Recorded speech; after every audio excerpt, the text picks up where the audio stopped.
If the problem in North Korea, South Korea, is not a priority, it's a priority of your group, or are you doing something for it? Okay. Should I introduce myself first? Okay. My name is Dwayne Kim. I'm the youth representative of the organization Heavenly Culture, World Peace and Restoration of Light. Basically, what I'd like to tell you about some of the projects that we're doing for World Peace. Basically, Chairman Lee, who is the chairperson of our organization, his motto is that we as a country of South Korea, we cannot proclaim peace unless we are peaceful as a nation first. And for the reunification of Korea, if you go to the north and south border, the border that divides us, you will see a very big monument. And on that monument is the Declaration of Unification. And the Declaration of Unification is how our country can be reunified. And he has written this monument and he has set it in stone on each of the borders. So if you ever have a chance to go to South Korea and go to the border by the DMZ, you'll be able to see that. Also, what he's also done is he's created many different types of programs for when the North Koreans, they come into South Korea. We have educational programs that we also do for free. So we teach the Korean language. We also do different sports activities and cultural activities. We do this not only for the North Koreans, it's available for all expats or all people around the world. And this is one of the cultural aspects of how we plan to actually bring about peace. In the beginning, this organization that was spearheaded by Mr. Lee, it was not aiming to actually achieve world peace. It was just what we were trying to do is just do something good for our community. But when we did it, it was working. People within the communities of different cultures were coming together. They were understanding each other. They were respecting each other. And the most important thing was that they were giving back to their country. And once we saw what was happening, we believed that if every country can work like this community that we work through, we can achieve world peace. Yes. How long it's already there? Your organization?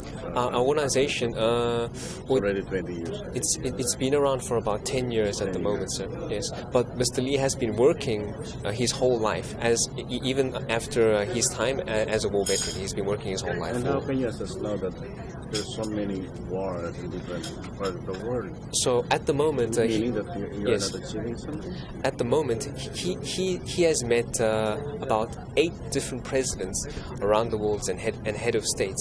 And what he's gone and the reason why he meets them is, number one, to get them to sign an international constitution. This international constitution, what it does is it stops the presidents from going to war with each other.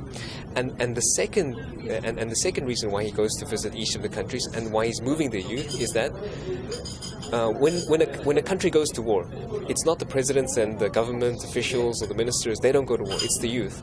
But when the youth are united as one and they refuse to go to war, you cannot have a war. You understand? So that's the first step. Yes, so these are the first steps.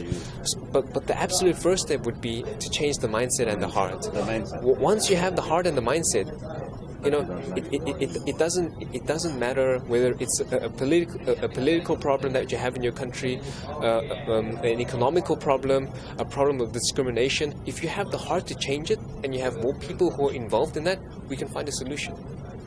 But the number one, the first step is to have the heart to actually do that, and that's what Mr. Lee is doing. He's giving people this heart and this mindset.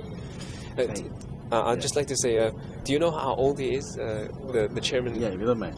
He's 84 years old.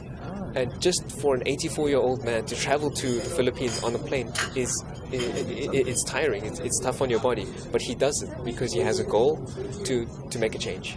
Yes. Are you able to convince our president to do something about it? We'll have to see about that because